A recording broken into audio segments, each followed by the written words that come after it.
Le lendemain, Jinwoo est réveillé par un appel de sa sœur, qui lui rappelle l'heure qu'il est, car aujourd'hui, c'est l'entretien scolaire. En entendant cela, il se lève immédiatement et, en un rien de temps, arrive à l'école entièrement préparé. À tel point que Jina lui demande s'il est vraiment son frère, car elle n'est pas habituée à son apparence tellement améliorée et différente de d'habitude. Innocemment, Jinwoo répond que, bien sûr, il est son frère, sans comprendre pourquoi elle réagit ainsi. Elle lui explique qu'il ne semblait pas lui-même et qu'elle ne pensait pas qu'une personne pouvait changer autant. Pendant ce temps, les filles de l'école commencent à admirer le grand charisme de Jinwoo, attirant beaucoup d'attention alors qu'il marche dans les couloirs. Comme prévu, Jina en profite pour lui demander s'il sort avec quelqu'un ou s'il veut qu'elle lui présente une amie. Mais il se contente de lui tirer la joue pour qu'elle se taise. Quand il s'assied avec la professeure pour l'entretien, celle-ci lui explique que Jina est une excellente élève, très polie, et que ses notes sont excellentes, ce qui fait d'elle un exemple pour les autres. À l'école, ils ont pleinement confiance qu'elle pourra intégrer l'école de médecine de ses rêves. Ainsi, la professeure ne pense pas qu'il soit nécessaire de la presser davantage. À ce moment-là, l'entretien pourrait se terminer, mais la professeure pose une dernière question, est-ce qu'il aimerait que sa sœur travaille dans le monde des chasseurs si, un jour, elle devenait l'une d'entre eux? Cette question le prend par surprise, mais sans hésiter, il répond que non. La professeure lui demande pourquoi, et il lui demande une faveur, s'excusant de paraître égoïste. Plus tard, Jinwoo rencontre Han-sung, qui se souvient de lui comme du chasseur de rang qui s'occupait des portails. Jinwoo montre une photo où elle pose avec sa sœur, ce qui lui fait comprendre qu'il est le frère de Jina. Comprenant mieux ses intentions, Han-sung affirme qu'indépendamment de ce qu'il a entendu de la professeure, il n'ira pas à l'école et encore moins abandonnera son rôle de chasseur. Face à cette position, Jinwoo lui rappelle qu'en tant que chasseur de rang E, elle ne pourra pas mener une vie décente. Sa seule option serait de rejoindre une équipe d'attaque, mais son cas est particulier. Han-sung clarifie qu'il n'est pas là pour des cérémonies inutiles et coupe court à la conversation en mentionnant que Jinwoo lui-même est aussi un rang E. Avec calme, Jinwoo lui explique qu'il n'est pas venu lui demander d'arrêter. Au lieu de cela, il lui demande de le suivre. Ensuite, nous voyons l'arrivée de Hwang Dong-so en Corée du Sud, à l'aéroport où se trouve l'association. Il est accueilli par Woo Jin-cheol. En le voyant, Dong-so déclare qu'il ne s'attendait pas à un comité d'accueil de la part de l'association. Jin-cheol lui demande combien de temps il compte rester, ce à quoi Dong-so répond que ce ne sera pas long, car il n'aime pas ce pays. Jin-cheol, souhaitant en savoir plus, lui demande s'il est venu pour ces deux individus en particulier. Dong-so lui demande de ne pas faire semblant de ne pas savoir, car tout ce qu'il veut, c'est qu'il détourne les yeux pendant qu'il fait ce qu'il veut d'eux dans un donjon, en commençant par le rang et ensuite l'autre. Il demande alors si Jin-cheol pense l'arrêter, se montrant impatient de voir sa tentative. Jin-cheol clarifie qu'il ne fait que remplir son rôle. Par ailleurs, Choi discute avec Go-gun sur les fourmis ailées qui pouvaient voler. Bien qu'elles puissent voler, leurs corps sont tombés dans la mer. Il semble qu'elles ne peuvent pas parcourir de grandes distances pour le moment. Avec cette information, Go-gun décide de les étudier davantage,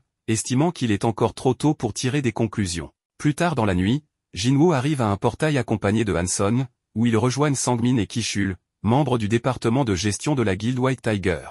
Les deux sont ravis de le voir, car ils ne s'attendaient pas à recevoir une demande de sa part. En voyant Han-sung, ils supposent que c'est la personne qu'il veut entraîner, ce que Jinwoo confirme. Sang-min explique alors qu'il a demandé de l'aide au bon moment. Ils ont annoncé qu'il allait apparaître plusieurs portails dans cette zone, et un portail de rang a même récemment émergé, ce qui semble assez intéressant. Cependant, leur conversation est interrompue par l'un des chasseurs, car ils doivent se hâter à cause du portail devant eux. Il s'excuse et informe Jinwoo que cet homme est Kim-chul, un chasseur de rang A, qui agit comme un tank. Cette fois, il s'agit d'un entraînement pratique pour les membres les plus récemment intégrés. Kim va soutenir l'armée en tant que chef d'équipe d'attaque. On peut voir Kim se plaindre de ne pas être la nourrice de deux chasseurs de rang E, faisant référence à Jinwoo et à Han-sung. Ensuite, Sang-min annonce que l'équipe est composée de chasseurs de rang A, 5 de rang B et 2 de rang C, soit un total de 8. Avec les chasseurs de rang E, cela fait un total de 10. À partir de là, Ki-chul lui suggère de se limiter à observer pendant cette mission, car l'idée est que les nouveaux participants soient impliqués, ce qu'il accepte sans problème, puisqu'il avait cette intention dès le départ. Lorsque tous entrent dans le portail, celui-ci commence à subir un changement assez agressif. Jinwoo se rend compte de ce qui se passe et prend immédiatement la main de Han-sung pour tenter de sortir, mais le portail l'en empêche. Il peut à peine leur dire d'alerter l'équipe d'attaque principale avant d'être contraint de rester dans le portail. Très vite, on informe par radio le chef de la guilde White Tiger qu'un portail de rang C est devenu un portail rouge. Jinwoo comprend immédiatement la gravité de la situation et décide de s'y rendre immédiatement. Ensuite, l'équipe se rend compte que le portail d'entrée n'est plus entouré que d'une forêt enneigée. Kim leur indique qu'il s'agit d'un portail rouge. Comme Han-sung ne sait pas ce que c'est, Jinwoo lui explique que, contrairement aux portails normaux, lorsqu'on entre dans un portail rouge, toute communication avec l'extérieur est coupée. On ne peut sortir qu'en vainquant le boss ou en trouvant une brèche dans le donjon, et on ne peut être aidé depuis l'extérieur. De plus, les monstres de ce portail sont plus forts que le rang prévu. Soudain, une flèche est tirée et atteint un des chasseurs à la tête, le tuant sur le coup. Une autre flèche, qui vise Hanson, est interceptée dans les airs par Jinwoo. Il réalise que ce sont des elfes de glace. Jinwoo, après les avoir analysés, les considère comme dangereux, car à cette grande distance, il est difficile de les voir. Apparemment, leurs attaques visent principalement les plus faibles. À ce moment-là, Kim prend la parole pour informer tout le monde que le portail rouge est isolé et que son rang est B ou supérieur. En raison de leur rang, ils devront suivre ses instructions pour sortir vivants de cette mission. Cependant, Kim ne juge pas opportun de diriger tout le groupe. Ils seront donc divisés en deux groupes. Il s'avère que Kim a l'intention de prendre les plus forts avec lui et refuse de laisser les membres de rang E se joindre à eux. À l'extérieur, il pourrait être là des mois, que ce soit pour vaincre le boss ou trouver la brèche du donjon. Il faut alléger les charges.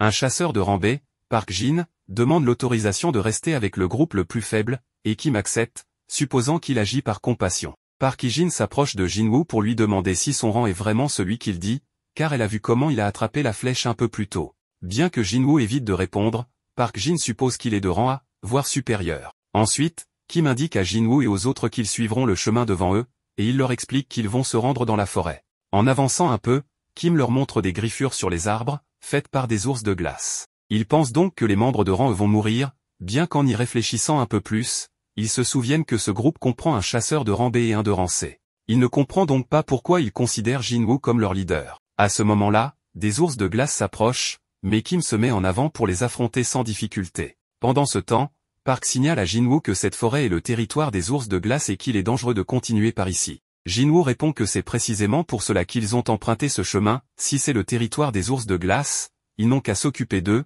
ce qui est bien mieux que de devoir faire face aux elfes de glace, qui sont plus intelligents. Park reconnaît qu'il a raison, car cela a beaucoup de sens. Jinwoo ajoute que la température est extrêmement basse dans la forêt. Il sort alors des manteaux de son inventaire pour tout le monde. Tous sont surpris de voir qu'il utilise de la magie dimensionnelle, car on dit que même les meilleurs chasseurs qui maîtrisent cette magie ne peuvent sortir que 2 ou 3 objets à la fois.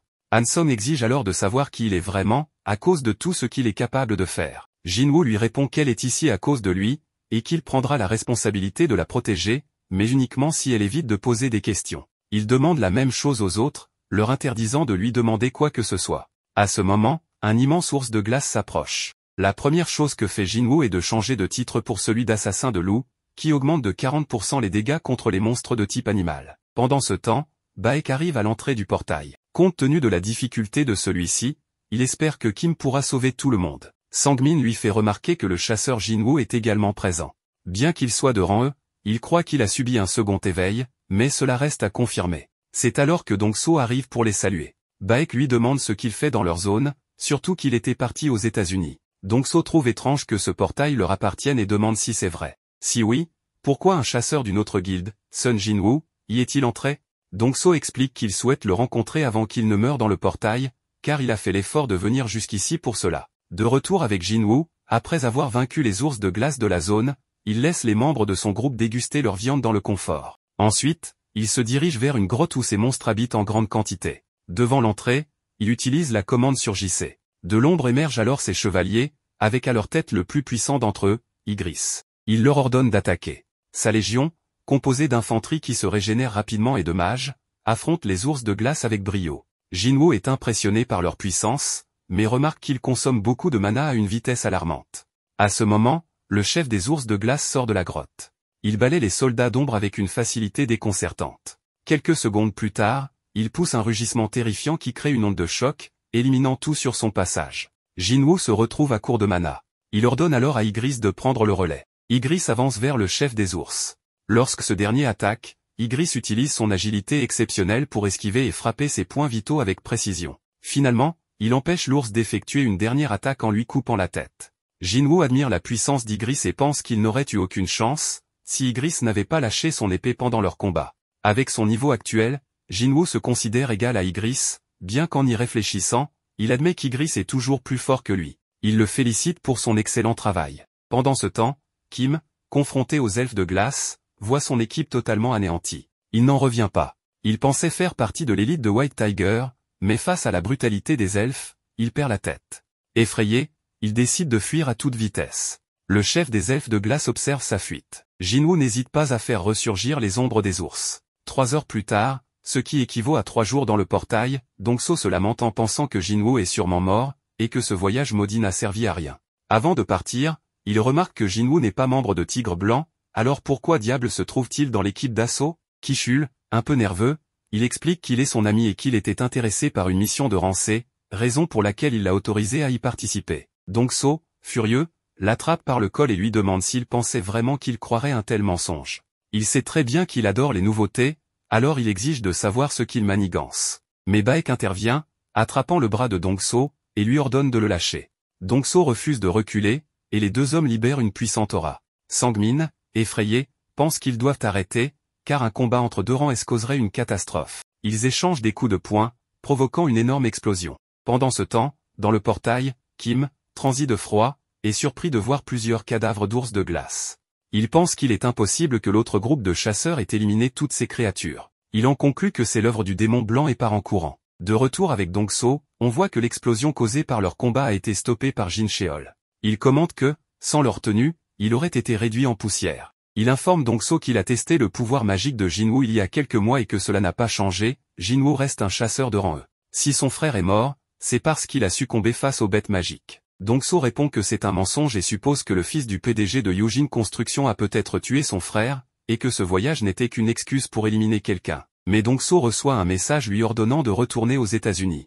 À contre-cœur, il se retire. Dans le portail, Kim, furieux, observe le groupe de Jinwoo. Il se demande comment des gens aussi pathétiques peuvent encore être en vie, d'autant qu'ils ont des vêtements chauds et des couvertures. Il s'approche en criant que l'équipe d'assaut a été décimée à cause du manque de nourriture et d'équipement, alors que Jinwoo et son groupe se sont cachés avec tout ce qu'il leur fallait. Il suppose que tout cela est la faute de Park Hee-jin, qui a peut-être rejoint l'équipe pour cette raison. En dégainant son épée, il leur donne une seconde pour révéler le responsable. Cependant, Jinwoo, d'un coup puissant, l'envoie valser. Il lui dit que c'est lui qui a causé la mort de ses camarades et qu'en plus, il leur a apporté des ennuis. Il hurle à ses compagnons de se tenir prêts, car il sent une présence forte. Les membres de son groupe sont terrorisés en voyant apparaître des elfes de glace. Le chef des elfes déclare que, parmi tous ces déchets, quelqu'un est fort. Jinwoo comprend ces mots, et le chef des elfes lui demande comment il peut comprendre leur langue. Jinwoo suppose que c'est grâce au système. Profitant de cette communication, le chef des elfes lui propose un duel, ayant remarqué qu'il y avait parmi les humains un combattant digne d'intérêt. Cependant, Jinwoo décapite l'ennemi en un instant, puis attaque le chef des elfes. Ce dernier bloque l'attaque et lui fait remarquer qu'il n'est clairement pas humain. Voyant que Jinwoo ne comprend pas, il réalise que Jinwoo lui-même ignore ce qu'il est. Le chef lui révèle qu'ils entendent constamment une voix dans leur tête leur ordonnant de tuer les humains, mais en sa présence, cette voix est silencieuse. Jinwoo suppose que cela pourrait être lié à un système similaire au sien, se demandant si c'est parce qu'il est un joueur. Le chef des elfes lui propose de lui laisser la vie sauve à condition qu'il lui livre les humains derrière lui. Jinwoo lui demande alors qui il est et pourquoi il combat les humains. Alors que le chef tente de se présenter, une distorsion affecte son corps, et il répète ses paroles précédentes, laissant Jinwoo stupéfait, se demandant ce qui provoque ce phénomène étrange. Jinwoo refuse l'offre, et le chef des elfes lui demande s'il en est sûr, vu qu'il est en infériorité numérique. Mais Jinwoo sourit simplement et invoque son gigantesque armée d'ombre. La bataille commence, se transformant rapidement en un bain de sang. Park Hee-jin et les autres tentent de fuir, car cette guerre les dépasse totalement. Jinwoo les couvre tout en réfléchissant à la puissance impressionnante des elfes de glace, car son mana s'épuise rapidement. Les elfes éliminent ces ombres à une vitesse alarmante, et le chef des elfes se révèle être plus fort que Jinwoo lui-même. Il doute de pouvoir le vaincre même avec Ygritte, ses soldats réguliers étant insuffisants pour ce combat. Il a besoin d'un pouvoir plus fort. Le chef des elfes se présente comme Baruka, et Jinwoo lui rend la politesse avant qu'il n'entame un combat féroce. Baruka, enthousiasmé, bloque une boule de feu lancée par les mages de Jinwoo. À ce moment-là, Ki-chul, furieux, sort son épée, mais il est intercepté par Baruka. Alors que Baruka s'apprête à frapper, une nouvelle ombre surgit devant lui, Jinwoo a ordonné à Ygritte d'intervenir. Après avoir neutralisé l'attaque de Baruka, Ygritte tue Kim et Jinwoo le transforme en un nouveau soldat nommé Iron. Iron provoque Baruka, mais ce dernier esquive tous ses assauts. Pendant ce temps, les spectatrices observent, fascinées par cette bataille sans précédent. Baruka, ennuyé, les invite tous à l'attaquer en même temps. Jinwoo, Iron et Ygritte s'attaquent ensemble, mais malgré les provocations d'Iron, Baruka parvient à éviter les coups critiques. Jinwoo admet que Baruka est très puissant, bien plus que ses soldats. En se retournant, Baruka voit que tous ses hommes ont été tués. Fou de rage, il attaque Jinwoo, qui, à ce moment-là, laisse tomber sa dague. Baruka, pensant que Jinwoo est désarmé, baisse sa garde, mais Jinwoo utilise son pouvoir de roi pour contrôler la dague à distance. Bien que Baruka réussisse à bloquer l'attaque, son arme se brise. Jinwoo en profite pour ordonner à Iron de le capturer, permettant au mage de l'attaquer. Malgré tout, Baruka reste debout et promet de tuer tout le monde. Jinwoo surgit de nulle part et le poignarde, affirmant que la bataille est déjà décidée. Avec un coup de marteau final, Iron achève Baruka. Jinwoo gagne plusieurs niveaux. Iron, cependant, continue de frapper le cadavre de Baruka jusqu'à ce que Jinwoo lui ordonne de s'arrêter. Iron, un peu naïf, commence alors à célébrer leur victoire. Jinwoo rejoint les autres et leur annonce que tout est terminé. Le portail pour sortir s'ouvre, mais avant de partir, Jinwoo tente d'extraire l'ombre de Baruka. De l'autre côté du portail, près de 7 heures se sont écoulées. Baek refuse de partir, car ses membres sont toujours coincés à l'intérieur. Cependant, il est surpris de voir le portail devenir bleu, espérant que Jinwoo a réussi. Mais seul Park Hee-jin et un autre individu sans importance en sortent. Baek leur demande ce qu'il est arrivé au reste de l'équipe, mais ils n'ont pas de réponse. Ensuite, seul Jinwoo et une femme sortent du portail, qui disparaît derrière eux. Baek, choqué, demande ce qu'il est arrivé à Kim et ne peut croire que seul des chasseurs de Baran aient survécu. Il se demande ce qui a bien pu se passer à l'intérieur. Jinwoo décide de partir, mais Baek le retient et lui demande de parler avec lui. Jinwoo, visiblement fatigué, répond qu'il peut poser ses questions directement au guilde. Baek insiste, cette fois sur un ton plus autoritaire, rappelant que 6 membres de son équipe ont disparu. Jinwoo, calme et froid, rétorque qu'il a sauvé 2 de ses membres et que, en tant que responsable, Baek devrait d'abord le remercier. Baek, réalisant son erreur, se calme et s'excuse. Plus tard, il interroge Park Hee-jin sur l'attitude de Jinwoo, qui semblait très énervé après avoir vaincu le boss. Park Hee-jin répond qu'elle ne sait pas pourquoi il est de si mauvaise humeur. Baek déclare qu'il faut absolument convaincre Jinwoo de rejoindre leur guilde, confirmant que Sangmin ne s'est pas trompé sur son potentiel. Un peu plus tard, Jinwoo raccompagne la femme chez elle. Avant de partir, elle le remercie, ce qui le laisse légèrement surpris. En rentrant chez lui, il regarde la dague de Baruka et se remémore les 3 échecs qu'il a eus en tentant d'extraire l'ombre de Baruka. Frustré, il se plaint d'avoir travaillé toute la journée sans rien obtenir. Il se console en se souvenant qu'il a tout de même gagné Iron. Le lendemain matin, Jinwoo arrive chez Jinwoo, qui lui annonce qu'avant de se rendre à un portail, ils doivent aller chercher quelqu'un. En arrivant, il récupère une jeune fille qui salue Jinwoo chaleureusement, ce qui pousse Jinwoo à penser qu'ils ont passé la nuit ensemble. Jinwoo, confus et gêné, fait remarquer qu'elle est mineure. Jinwoo lui demande quel est le problème, mais Jinwoo préfère éviter d'insister et décide de ne plus poser de questions. Ils continuent alors leur chemin. Dans le donjon, on voit Jinwoo stupéfait devant la facilité avec laquelle Jinwoo élimine tous les monstres. Jinwoo lui demande ce que sont ces créatures, et Jinwoo, se rappelant qu'il n'a jamais montré cette capacité, lui explique qu'il s'agit de l'une de ses nombreuses compétences. Une fois les monstres éliminés, Jinwoo ordonne aux ombres de récolter les minerais, ce qui fait sentir Jinwoo inutile. Il lui demande au moins de lui laisser collecter les gemmes magiques. Pauvre Jinwoo. Pendant ce temps, un mystérieux guerrier aux cheveux longs parle à des étrangers en leur expliquant de son mieux qu'il est humain et qu'il souhaite retourner chez lui, en Corée. De leur côté, Jinwoo et Jinwoo célèbrent après avoir accompli 19 missions. Jinwoo confie qu'il prévoit de passer l'examen écrit de l'association des chasseurs pour obtenir une licence de maître de guilde. Il compte l'utiliser comme levier de négociation avec son père. Il demande ensuite à Jinwoo quels sont ses plans. Ce dernier répond simplement qu'il risque d'être injoignable un moment car il a un endroit à visiter. Jinwoo, visiblement contrarié, pense qu'il dérange Jinwoo et lui dit qu'il pourrait arrêter de l'embêter s'il le souhaite. Déjà ivre, Jinwoo avoue à Jinwoo qu'il a un frère aîné avec qui il a 10 ans d'écart, mais leur relation est distante. Comparé à son frère, Jinwoo l'a sauvé et a accepté sa demande. Enivré, Jinwoo exprime qu'il aimerait que Jinwoo soit son frère. Touché, Jinwoo lui sert un verre et lui promet qu'à partir de maintenant, Jinwoo sera son frère cadet. Jinwoo, ému, est ravi. Dans une autre scène, l'homme aux cheveux longs est emprisonné. Il affirme être un chasseur étranger coincé dans une dimension. Il ne parle pas anglais et est en attente d'un interrogatoire mené par Wang Dong-so, un chasseur de rang S résident à Washington. L'homme explique qu'il a été pris au piège dans une porte dimensionnelle avant d'atterrir aux États-Unis. Il s'appelle Sung Yi-luan.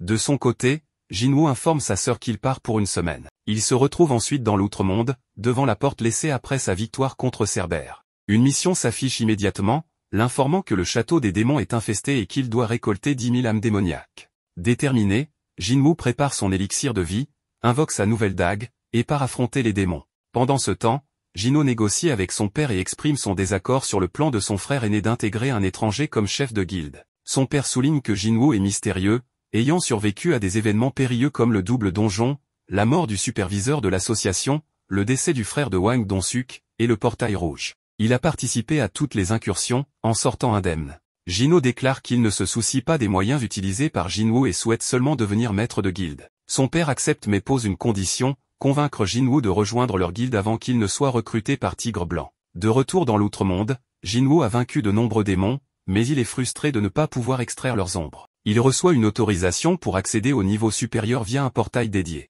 Face à la grandeur de la cité, il invoque le chef des ours de glace, qu'il baptise Tank, et l'utilise comme monture. Alors que Jin-Woo commence à progresser, il élimine tous les monstres sur son chemin. D'un autre côté, Hein pratique la natation tout en se remémorant comment son maître de guilde lui avait interdit de révéler des informations sur les fourmis ailées de l'île Jeju. En effet, l'association des chasseurs leur avait ordonné de garder le silence pour éviter de semer la panique parmi la population. En tant que guilde la plus puissante de Corée, ils avaient la responsabilité de gérer cette situation. Revenons à Jin-Woo, qui continue de massacrer les démons, tout en pensant qu'il s'agit d'une véritable course contre la montre. Lorsqu'il a vaincu Cerbère et obtenu la clé, il s'attendait à affronter des monstres de rang S en entrant dans ce lieu. Cependant, les monstres se sont révélés plus faibles que prévu, bien que leur nombre soit impressionnant. Jin-Woo, déterminé à tenir sa promesse envers sa sœur, sait qu'il doit tous les vaincre rapidement. Il se demande également jusqu'à quel point il pourra devenir puissant une fois qu'il atteindra le sommet de la tour. Après avoir collecté les 10 000 âmes démoniaques, il est temps pour lui de faire face au seigneur des étages inférieurs, Vulcano l'Avaricieux. En voyant le nom de ce dernier apparaître en rouge, Jin-Woo devine qu'il s'agit d'un adversaire redoutable. Dans une autre scène, Sang-min et sa collègue cherchent Jin-Woo, mais évidemment, ils ne le trouvent nulle part. Pendant ce temps, Jin-Woo se prépare à affronter un puissant monstre. Il ordonne à ses soldats d'éliminer tous les autres monstres sans toucher au chef. Une bataille féroce éclate, et Jin-Woo réfléchit à l'impact de sa montée en intelligence, le nombre de ses soldats et sa puissance magique ont considérablement augmenté. Il se demande combien de temps Vulcano restera inactif. Soudain, le monstre disparaît et lance une attaque puissante contre Ygritte et les autres. Jin-Woo riposte rapidement, mais Vulcano se relève comme si de rien n'était et contre-attaque violemment. Jin-Woo ordonne à Acier de lui remettre son bouclier et se défend des assauts. Il est surpris par l'agilité de Vulcano malgré sa taille imposante. Jin-Woo attend le moment parfait pour riposter, mais Vulcano réagit rapidement. Alors que le monstre s'apprête à porter un coup dévastateur, Jin-Woo utilise sa compétence de la main du souverain, récemment améliorée, pour dévier l'attaque. Il est choqué de constater que le monstre semble capable de lire ses mouvements. S'éloignant de Vulcano, Jin-Woo cherche un moyen de restreindre ses mouvements. Il grimpe sur un bâtiment et lui tombe dessus en piqué, parvenant à le vaincre. En récompense, il obtient un fragment de l'arbre-monde. Pendant ce temps, Hwang Dong-so rencontre Sung Il-hwan. Il trouve incroyable qu'une bête magique puisse parler. Tout le monde pense que Sung Il-hwan est une bête magique déguisée en humain. Ce dernier insiste qu'il n'en est pas une, mais Hwang Dong-so l'interrompt en lui ordonnant de se taire, car il est celui qui pose les questions. Agacé par cette tâche qu'on lui a imposée, Hwang Dong-so écoute Sung Il-hwan, qui lui demande combien l'humanité sait réellement sur les portes dimensionnelles et les bêtes magiques. Il révèle alors que les donjons, les bêtes magiques et les portes dimensionnelles ne sont que des prémonitions. Car la pire de toutes les forces catastrophiques s'est enfin éveillée, et son objectif est d'empêcher un désastre de se produire. Hwang Dong-so ordonne à Il-hwan d'arrêter de dire des bêtises, car désormais, le monde regorge de chasseurs. Cependant, Il-hwan lui répond que même en réunissant tous les chasseurs du monde, il serait impuissant face à une force aussi gigantesque que celle qui approche. Il ajoute qu'il semble que Hwang Dong-so possède lui-même une certaine force. Exaspéré par cette bête magique bavarde, Hwang Dong-so consulte ses informations et remarque qu'il a une épouse et 2 enfants.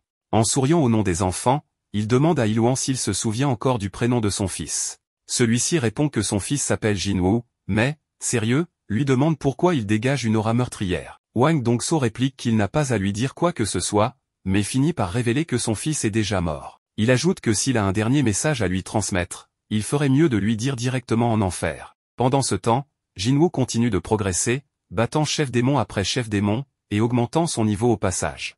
À l'extérieur, une grande explosion semble avoir eu lieu en ville. Les habitants se sentent chanceux, car lorsque 2 chasseurs de rang s'affrontent, cela provoque généralement un désastre. Heureusement, Hwang Dong-so a été vaincu en un instant, évitant ainsi que le désastre ne s'étende davantage. De son côté, Jin-Woo atteint le 75e étage de la tour, bien qu'il ait épuisé ses provisions. Cela dit, les récompenses ont été nombreuses, il a obtenu de précieux objets des monstres qu'il a vaincus, ainsi qu'une mystérieuse boîte contenant une clé énigmatique dont la fonction reste inconnue. L'objectif principal de son voyage est de rassembler les matériaux nécessaires pour fabriquer l'élixir de vie. Il a déjà obtenu le fragment de l'arbre-monde en battant Vulcano au 50e étage et l'eau de la forêt des échos après avoir éliminé le guide des âmes, Métus, au 75e étage. Désormais, il ne lui manque qu'un seul ingrédient pour compléter l'élixir. Il promet de revenir bientôt dans cette tour pour poursuivre sa quête. Au moment de quitter le château infernal, Jinwoo vérifie qu'il a bien récupéré 2 des matériaux nécessaires pour fabriquer l'élixir de vie. Il ne lui manque plus qu'un seul ingrédient, le sang purifié du roi démon.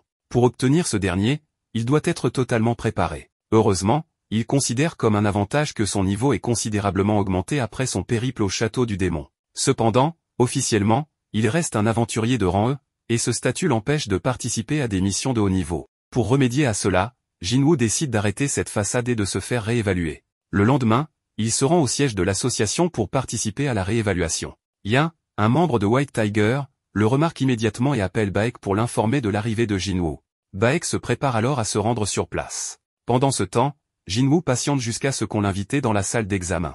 L'examinatrice lui demande de poser ses mains sur un cristal noir, mais au moment de recueillir les données, le système affiche une erreur. Le directeur arrive rapidement pour examiner la situation. Après avoir refait le test lui-même, il découvre que le problème ne vient pas de la machine, le pouvoir magique de Jinwoo dépasse les limites du dispositif. Cela signifie qu'un chasseur de rang S vient d'apparaître dans le pays, le 10e à ce jour. À l'extérieur du bâtiment, Choi demande à Jinchul des nouvelles de l'enquête sur les fourmis volantes. Jinchul explique qu'une autopsie a été réalisée et qu'il compare les structures internes et le pouvoir magique résiduel avec des espèces antérieures pour estimer leur capacité. Cette analyse prendra un certain temps. Choi change ensuite de sujet, évoquant le portail rouge, ayant appris que White Tiger avait permis à un non-membre de participer à une mission d'incursion et de vaincre le boss du donjon. Curieux, il demande qui est cette personne, mais Jinchul admet ne pas avoir les détails puisqu'il n'était pas présent ce jour-là. Soudain, grâce à leur ouïe développée, ils entendent un vacarme à l'intérieur du bâtiment. Intrigué, Choi décide d'aller voir. La nouvelle de Jinwoo, désormais reconnu comme un chasseur de rang S, s'est répandue comme une traînée de poudre, créant une agitation dans l'association. Le directeur informe Jinwoo que la délivrance de son identification prendra un peu de temps. Peu après, Choi et Jinchul entrent dans la pièce. Tous reconnaissent immédiatement Choi comme le chef de la guilde des chasseurs. Jinwoo, conscient du statut de Choi, reste impassible. Bien que Choi se montre cordial, Jinwoo le dépasse, déclarant qu'il est pressé et doit partir. Choi est surpris par cette attitude mais ne s'en formalise pas. Après le départ soudain de Jinwoo, Jinchul suggère qu'il pourrait être un type assassin. Baek arrive à son tour et comprend immédiatement que Choi a découvert l'importance de Jinwoo.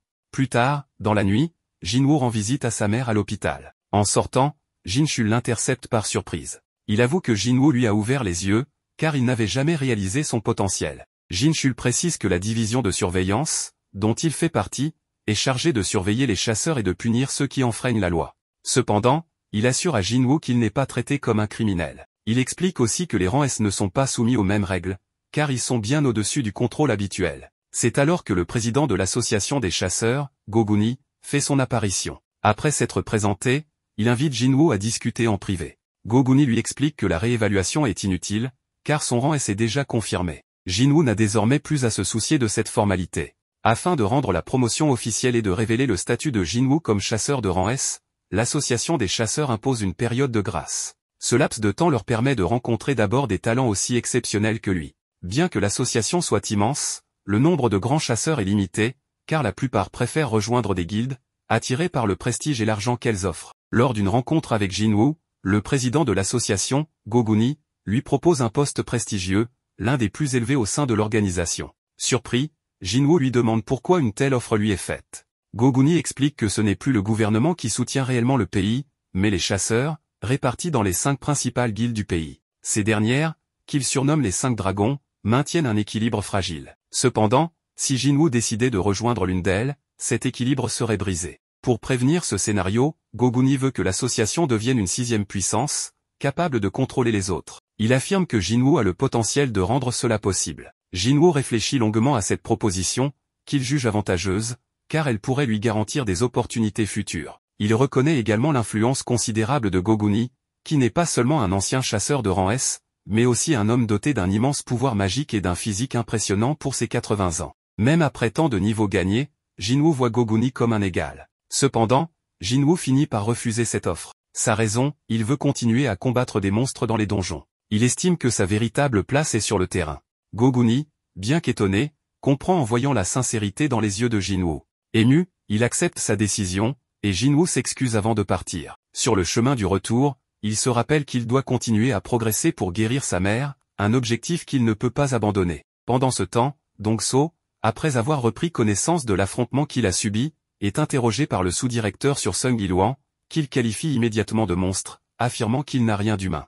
Le sous-directeur lui conseille de se reposer et de se rendre à l'administration une fois remis, mais il doute que quiconque puisse attraper Sung Yiluan, qu'il a vaincu si facilement. Seul, Dong So laisse éclater sa rage en se remémorant la menace de Sung Yiluan, lui ordonnant de ne plus jamais s'approcher de sa famille. Furieux de cette humiliation, il planifie sa revanche en se procurant un artefact capable de le battre. De son côté, Jinwoo réfléchit lui aussi aux artefacts. Ces reliques artificielles sont des équipements haut de gamme, fabriqués par les meilleurs artisans et prisés par les chasseurs. Cependant, il se plaint de leurs coûts exorbitants, notamment sur les sites d'enchères en ligne. Cherchant à s'équiper pour le château du roi démon, il envisage de vendre la sphère de l'avarice, un artefact qui double les dégâts magiques, pour obtenir des fonds. Mais étant un chasseur de rang E, il craint que cela attire des soupçons quant à son origine. Dans sa recherche d'un financement, il tombe sur une annonce cherchant des travailleurs pour exploiter des portails de haut niveau. Pendant ce temps, Goguni, qui examine en détail le dossier de Jinwoo, s'étonne de l'apparence juvénile sur sa photo d'identification. Il se demande si son rang a été falsifié, mais Jin Chul explique que Jinwoo a subi plusieurs blessures graves et qu'il ne semble pas frauduleux. Il mentionne également que la mère de Jinwoo souffre d'un sommeil éternel, tandis que Jinwoo paie les études de sa sœur. Jinwoo continue d'endosser le rôle de pilier financier de sa famille, en plus de s'occuper des études de sa sœur et des soins de sa mère. Récemment, il a participé à une incursion avec la guilde des chasseurs, mais uniquement en tant que membre du groupe de minage. En se présentant à son supérieur pour commencer son travail au sein de l'équipe de mineurs, il est accepté sans problème, malgré son rang E. Lors des incursions dans les donjons de haut niveau, les tâches sont divisées entre plusieurs groupes, l'équipe d'attaque se charge des monstres, celle de minage extrait les minerais de mana, et l'équipe de récolte récupère les cadavres des monstres. Bien que cette dernière tâche soit peu glamour, elle reste extrêmement rentable. Pendant ce temps, Choi, un chasseur de haut niveau, utilise sa puissante magie de feu dans un portail de rang A pour anéantir les monstres avec stratégie. Il coordonne les chasseurs de type tank pour qu'ils maintiennent une défense solide, ce qui permet à l'équipe d'avancer avec une efficacité remarquable. Jinwoo observe l'équipe sortir victorieuse, sans blessure, de ce portail difficile, ce qui le surprend. Cela confirme à ses yeux la puissance authentique de Choi. Jinwoo porte également attention à Cha-In, vice-présidente de la guilde des chasseurs et 9e chasseuse de rang S du pays, surnommée la danseuse. Son aura imposante pousse Jinwoo à se demander combien de personnes dans le monde pourraient posséder une telle présence. Pendant un instant, Ain ressent une forte énergie venant de la direction des mineurs, mais il rejette cela comme une simple imagination. En rejoignant le groupe de minage, Jinwoo entre dans un portail de rang A et confirme ses particularités impressionnantes. Bien qu'il soit traité avec mépris en raison de son faible rang, un autre mineur change rapidement d'attitude après avoir croisé le regard perçant de Jinwoo. Lors des travaux, Jinwoo démontre une force et une endurance impressionnantes en extrayant les minerais, ce qui convainc son supérieur de lui permettre de travailler pendant la pause. Profitant de l'absence d'observateurs, Jinwoo utilise ce moment pour s'aventurer seul jusqu'à l'entrée où se trouve le chef du portail. Une fois sur place, il sort sa dague pour l'affronter, mais Ain apparaît subitement derrière lui demandant ce qu'il fait là. Jinwoo répond innocemment qu'il s'est perdu, et Ain lui fait savoir qu'il se trouve dans la salle du chef, lui demandant donc de bien vouloir reculer. Jinwoo pense qu'au départ, il l'a sous-estimé, mais en réalité, Ain fait honneur à sa réputation, car il ne l'a même pas perçue jusqu'à ce qu'elle lui parle. Il range alors discrètement sa dague sans qu'elle ne s'en rende compte, ce qui l'a fait douter. De son côté, Jinwoo s'excuse. Ain lui demande de partir, car s'il cause des problèmes, il pourrait provoquer l'extermination de l'équipe minière. N'ayant pas d'autre choix, Jinwoo s'excuse à nouveau. Cependant, alors qu'il passe à côté d'elle, Ain est surprise et lui demande d'attendre. En s'approchant, elle commence à le renifler, ce qui le met mal à l'aise. Elle est stupéfaite de constater qu'il ne sent pas mauvais et lui demande s'il est vraiment un chasseur. Jinwoo le confirme en lui montrant sa carte d'identification. Elle lui recommande alors d'être très prudent sur le chemin du retour. Tout en s'éloignant, Ain se demande pourquoi il ne dégage pas une mauvaise odeur. Au contraire, son odeur est plutôt agréable comparée à celle des autres chasseurs. De son côté, Jinwoo rejoint les mineurs, qui le félicitent d'avoir rencontré Ain. Il lui révèle qu'elle sacrifie ses heures de repos pour patrouiller la zone et les protéger du chef. Au cours de la conversation, Jinwoo apprend que Ain est gênée par l'odeur des autres chasseurs à cause de sa constitution unique, raison pour laquelle elle couvre toujours son nez avec un foulard. Jinwoo se demande alors si c'est parce qu'il est un joueur. Il se souvient avoir vécu une situation similaire à la Porte Rouge avec le chef des elfes de glace. À la fin de sa journée, il reçoit son paiement. Le chef de la mine lui propose de travailler avec eux, le félicitant pour son excellent travail, qui leur a fait gagner beaucoup de temps. Cependant, Jinwoo refuse, expliquant que ce n'était qu'une aide ponctuelle. N'ayant pas d'autre choix, le chef des mineurs lui demande s'il pourrait les aider une journée de plus, car une double incursion de rang A et de rang C est prévue le lendemain. Jinwoo est surpris et demande si la guilde des chasseurs aura également des missions d'incursion ce jour-là. Paquito lui explique que le deuxième groupe d'assaut partira le lendemain, soulignant que la force du groupe de chasseurs réside dans leur capacité à attaquer des portails de rang avec 2 équipes, une prouesse qu'aucune autre organisation du pays ne peut accomplir. Saisissant cette seconde opportunité d'observer de plus près la guilde, Jinwoo décide de participer. Cette même nuit, Ain tente d'enquêter sur Jinwoo, mais découvre que toutes les informations concernant le chasseur Sun Jinwoo sont scellées. C'est la première fois qu'elle voit l'association dissimuler les informations de quelqu'un qui n'est pas un chasseur de haut niveau. Un peu plus tard, elle se demande pourquoi tant de gens s'intéressent à Sun Jinwoo. Elle a croisé de nombreux chasseurs dans sa vie, mais c'est la première fois qu'elle en rencontre un avec une odeur agréable. Le lendemain matin, Jinwoo rejoint ses collègues mineurs. Il se remémore avec nostalgie ses anciennes incursions. La matinée se passe sans problème, et tout le monde est impressionné par son efficacité. À l'heure du déjeuner, le capitaine de l'équipe d'incursion, Song Ki-hoon, demande au chef des mineurs s'il peut lui prêter un membre de son équipe, car la personne chargée du transport du matériel est absente. Il informe également que celui qui acceptera sera mieux récompensé. Toutefois, personne ne veut se porter volontaire, car même si la paie est plus élevée, entrer dans un donjon de rang à 100 capacités de défense personnelle est bien trop risqué. Profitant de l'occasion, Jinwoo se propose. Ses collègues préviennent Ki-hoon que Jinwoo est arrivé la veille et ne connaît pas encore bien les rouages du métier. Ki-hoon lui demande alors son rang et, en découvrant qu'il est de rang E, accepte qu'il les accompagne sans hésitation. Il se présente ensuite à Jinwoo. Lors du changement de scène, Jinwoo remarque que ce portail est bien plus grand que celui qu'il a vu précédemment. Cependant, il dégage beaucoup moins de puissance magique, ce qui le rassure. Il observe que l'équipe comprend 6 chasseurs de rang A et 3 de rang B. Bien qu'il n'y ait pas de chasseurs de rang S cette fois-ci, il est évident que cette guilde possède 2 équipes d'assaut très puissantes. En entrant dans le portail, Jinwoo sent que l'énergie magique est bien plus faible que dans le portail précédent. Mais, pour une raison inconnue, il ressent une étrange prémonition, similaire à celle qu'il avait en affrontant la porte rouge.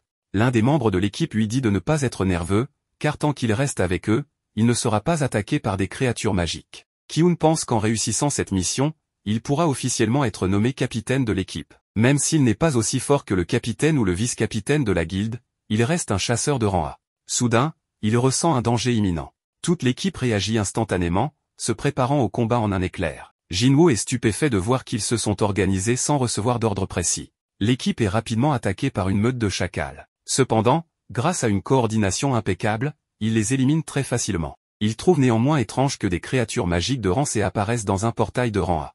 En examinant les cadavres, il découvre que les chacals portent des colliers. Peu de temps après, un immense groupe d'orques supérieurs fait son apparition devant l'équipe d'assaut. Immédiatement, les orques commencent leur attaque. Ki-hoon parvient à la bloquer, mais il est surpris par leur immense pouvoir. Le tank de l'équipe utilise la provocation, mais cela n'a aucun effet, et les orques se dirigent directement vers la ligne arrière. Les chasseurs arrivent à les contenir, mais les orques supérieurs se révèlent être véritablement supérieurs, capables de rivaliser, voire de surpasser les chasseurs de rang A. Les jeunes chasseurs essaient de les repousser, mais malheureusement, les chasseurs de rang B ne sont pas à la hauteur et l'un d'eux perd un bras. Heureusement, la guérisseuse de l'équipe parvient à le régénérer. Cependant, l'équipe commence à être submergée par les orques supérieurs, et lorsque l'un d'eux est sur le point d'éliminer la guérisseuse, Jinwoo utilise son équipement et ses capacités de furtivité pour se débarrasser de l'orque, commençant ainsi à aider les autres chasseurs. Cela permet à l'équipe de reprendre l'avantage. Les chasseurs se demandent ce qui se passe, car soudainement, les orques supérieurs deviennent plus faibles. Jinwoo, bien qu'étant un étranger et ne souhaitant pas se mettre en avant, n'aime pas voir les gens mourir. Il continue donc à affaiblir discrètement les orques supérieurs. L'équipe d'assaut commence alors à massacrer les orques et se sent à nouveau en confiance. Une fois les orques éliminés, ils se réjouissent de voir que tout le monde est encore en vie, ce qui semble être un miracle. L'une des mages de l'équipe se rend compte qu'ils ont survécu grâce à l'aide de Jinwoo, car elle a pu percevoir sa capacité de furtivité. Cependant, elle décide de garder cela pour elle, pensant qu'il a ses raisons. L'un des membres demande à Ki-hoon s'ils doivent continuer, car l'endroit est trop dangereux et ils auraient besoin de plus de guérisseurs et de mages. Une des leur dit à Ki-hoon qu'elle comprend bien ce que c'est que d'être un capitaine pour la première fois, mais le mieux serait de se retirer. Mais Jinwoo pense comprendre ce qu'il ressent, et pourquoi il ne veut pas abandonner. Tout le monde veut conquérir le donjon, mais un leader sage sait quand se retirer. Ki-hoon annonce qu'il est temps de battre en retraite, bien qu'il veuille terminer le donjon, il n'est pas assez stupide pour les conduire à la mort. Cependant, en arrivant près du portail, il découvre qu'il est entouré d'une barrière qui les empêche de sortir. La mage précédemment mentionnée leur explique qu'avec du temps, elle pourrait peut-être la dissiper, mais la présence d'une entité capable de manipuler une telle magie dans ce donjon est inquiétante. La meilleure décision semble donc être de se retirer. Cependant, à ce moment-là, il ressent une vague de pouvoir magique. Désespéré, il se précipite pour tenter de briser la barrière. Jinwoo se demande pourquoi une fluctuation magique aussi puissante n'a pas été ressentie à l'extérieur du portail. Soudain, les mages qui tentaient de dissiper la barrière sont affectés par une malédiction.